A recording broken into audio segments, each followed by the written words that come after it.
देखिए, बांग्लादेश में जो परिस्थिति पिछले साल से जो चालू हुआ था, उसके हिसाब से हम लोगों ने एक डिसीजन लिया था कि दिसंबर महीना का 9 तारीख से कोई भी बांग्लादेशी टूरिस्ट को हम लोग सिलीगुड़ी में कोई भी होटल में जगह नहीं देंगे।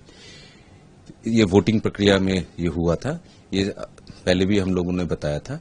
लेकिन उसके बाद में हम लोग मानविकता के खातिर में हम लोग ने सिर्फ ये किया था कि जो टूरिस्ट आते हैं मेडिकल वीजा में या फिर स्टूडेंट वीजा लेके, उनको हम लोग रूम दे रहे थे या फिर रहने का जगह प्रोवाइड कर रहे थे। लेकिन अभी जो हालत है बांग्लादेश में और जिस तरह का बयानबाजी बांग्लादेश की तरफ से चल रहा है, जो वहां के जो छुटपुट नेता है, जो उनका बयानबाजी जो चल रहा है, वो सिलीगुड़ी कॉरिडोर एवं नॉर्थ ईस्ट का 7 सिस्टर्स को लेके जो वो बातें या बयानबाजी कर रहे हैं, इसका हम लोग प्रतिवाद कर रहे हैं। उसके चलते हमारा देश पहले आता है, उसके बाद में हमारा व्यवसाय आता है।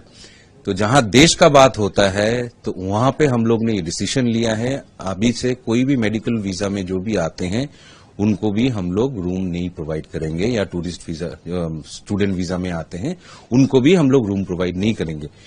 और ये हम यहाँ आपके माध्यम से ये कहना चाहते हैं कि बांग्लादेश में जो प्रशासन अभी चला रहा है, जो भी देश चला रहा है, उनको ये क्लियरली ये समझना है कि सिलीगुड़ी कॉरिडोर एवं 7 सिस्टर्स को लेके कोई बयानबाजी या कोई तरह का घटना हम लोग नहीं चाहते। सिलीगुड़ी एक एकदम पीसफुल जगह है, यहां पे कोई डिस्टरबेंस नहीं होना चाहिए। हम लोग बिजनेस ऑर्गेनाइजेशन होते हुए भी हम लोग यहाँ का देश का नागरिक हैं और सिलीगुड़ी का नागरिक है। और पश्चिम बंगाल और बांग्लादेश का दोनों में एक ही समांतर है कि दोनों बंगाली हैं।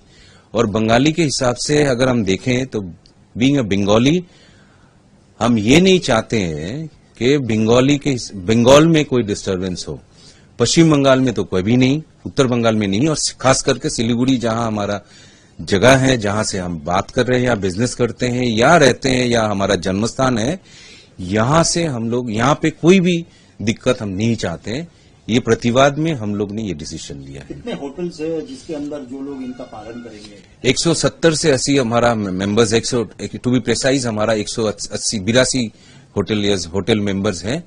और इसके बाहर में 30, 40, 50 होटल हैं जिन्होंने ये कहा है कि ये लोग भी रूम नहीं देंगे। तो कब तक सर ये चलेगा? ये आगे हम लोग देखेंगे कि सिचुएशन कहाँ जाता है, परिस्थिति किस तरह से चलते हैं, उस हिसाब से फिर दोबारा हम लोग बैठ के फिर डिसीजन लेंगे।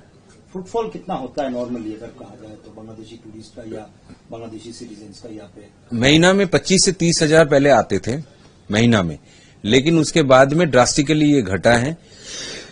सॉरी। तो लेकिन अभी जो हालत है उसमें आप देखेंगे ट्रांजिट में 30 से 40 जन डेली ट्रांजिट में रहते हैं, जिनको ट्रीटमेंट के लिए आना पड़ता है या सिलीगुड़ी में रुकना पड़ता है। तो सर ये तो आप बिजनेस के भी बहुत घाटा हो रहा है आप लोग होटेलियर्स हो, तो बिजनेस का घाटा तो सेकेंडरी है, प्राइमरी है कि हमारा देश का नुकसान नहीं हो। राष्ट्रवादी लोग हैं हम लोग, हमारा देश पहले आता है, उसके बाद में व्यवसाय आता है। अगर देश को कोई नुकसान पहुंचा है वो हम लोग उसके लिए हम लोग नुकसान भी झेलने के लिए तैयार हैं।